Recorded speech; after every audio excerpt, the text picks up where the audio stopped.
दोस्तों 2021 LHC 2679 latest judgement है Lahore high court की। इसमें जो एपिलेंट है इसने अपनी पेरेंट डिपार्टमेंट के हवाले से अपील की है। इसके फैक्ट्स कुछ इस तरह के हैं। In response to an advertisement made by respondent number 3, Secretary, Higher Education Department, the appellant who was working in the School Education Department applied for the post of Chairman Board of Intermediate and Secondary Education, Multan, hereinafter called the board.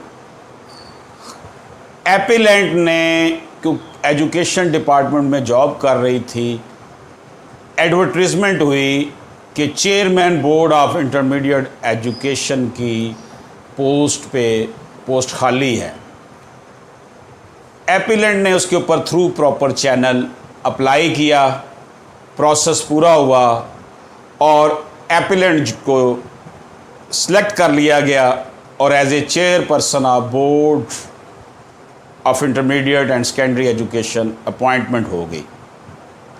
और ये appointment on the basis of deportation थी for a period of 3 years।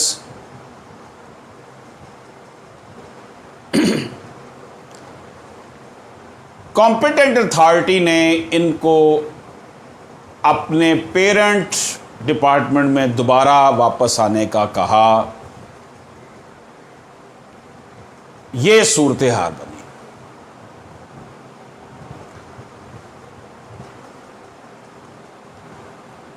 अब जो appellant है उसकी तरफ से फाजिल वकील ने कहा, since the appellant was appointed on deputation basis for a period of 3 years as a result of competitive process by the board, she was no more civil servant and hence bar contained in article 212 of the constitution is not attracted.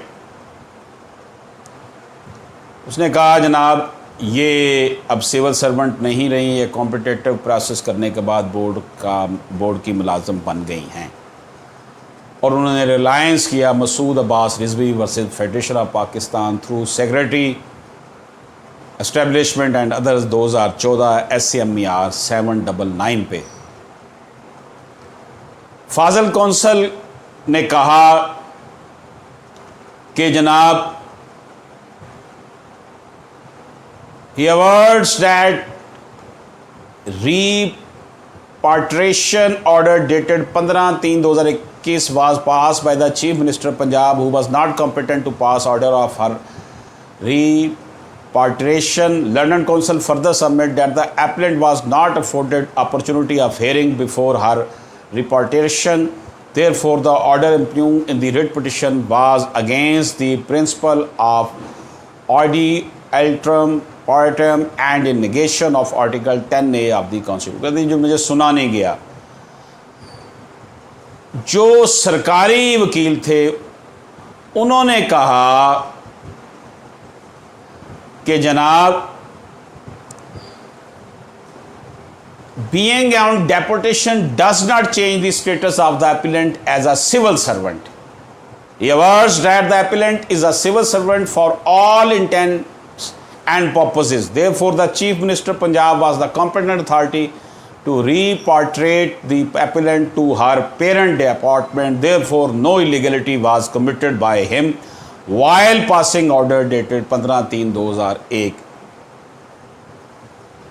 और उन्होंने कहा कि ये जो ICA में आ गए हैं इसकी कोई ज़रूरत नहीं थी।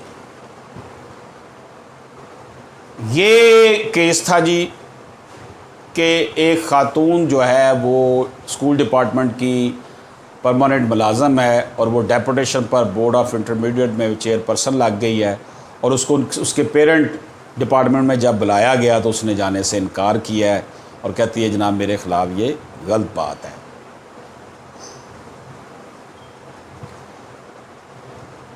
ये जो सूरत हाल है इस पे उन्होंने अदालत आलिया ने जो हुक्म दिया वो ये है कि ये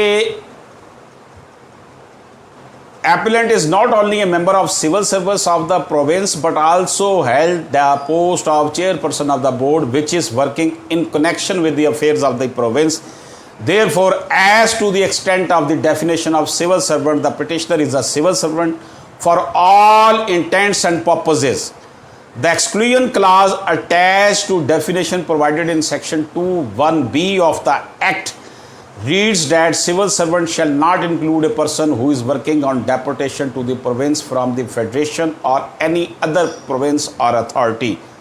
The condition laid down in the said exclusion clause are that a person working on deputation in the province shall not be a civil servant if sent to work on the said post from such province to federation, any other province or any authority, which is not the case in the instant ICA. वो तो अपने ही province में deputation पर गई और वो जो department जिसमें गई, बोर्ड में गई, वो हुकूमत के तहत ही है, उसी प्रोविंस के तहत है. इसलिए bar under article 212 is not attracted can be one which is passed by the borrowing agency of the deputationers while serving in the borrowing agency and not the order of repatriation, which is prerogative of the parent department government to pass at any point of time. Prerogative है जी, स्वाबदीदी इख्तियार है, prerogative है, जब चाहे parent organisation order pass करके अपने मुलाजम को बुला सकती है.